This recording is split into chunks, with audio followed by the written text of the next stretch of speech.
developed an immersion system for your Asic miners. So come take a look with me real quick. Now the first thing you might notice, we're in a Asic mine.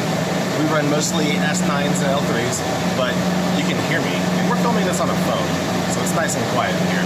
Here, come take a look at the tank. So this is our flagship model. It's a 42 miner Asic tank. In here, you can see this is bit cool that we use to pump up through the miners, and then it exits the sides in a fluid recovery chamber.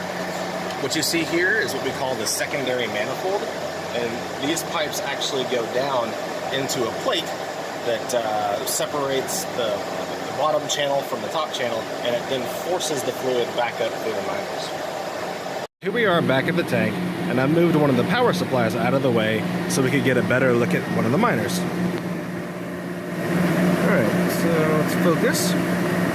Okay, so here we are looking inside an S9. As you can see, there's a little bit of thermal banding going on over here, where the hotter fluid has expanded and just looks a little bit different than the cooler fluid surrounding it.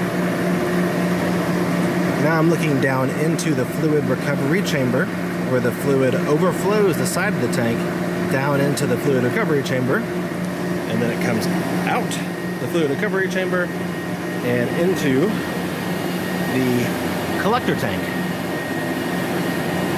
And then when it comes out of the collector tank, it goes to the pump and out of the facility. Okay, now we are outside the facility, and this is a dry cooler. So right here, you can see where the hot bit cool comes in and the cold bit cool comes out, and they both go into the facility. Now a dry cooler, of this size at least, is made up of 4 fans, and it's basically one large radiator all the way down. So you can see all the little fin fans right there. And then inside, you can actually see these little copper tubes right here that they're half-inch, and they go all the way throughout the unit, back and forth, back and forth. Okay, now I'm back at my desk where I can show you the miner's hash rate, the frequency, and the power usage. You can see most of these miners are running between 14.5 and 15 terahashes at the 700 frequency. And you can see their temperatures stay roughly between 40 to 45 Celsius. If I look over here at the chips, you can see that there are no fans, and they're all hashing at 700 megahertz for 15 terahashes or so. You can see the hardware errors are pretty low, and the chip temps, etc. So this is one that I actually pulled down. It's actually in a different tank. That's why there's 43 miners instead of 42, but this one has the amp meter connected to it. So this one's running at 750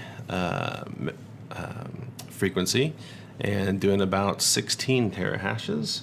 So let me pull in the amp meter, and you can see that it's running at 5.8 amps for roughly 16 terahashes.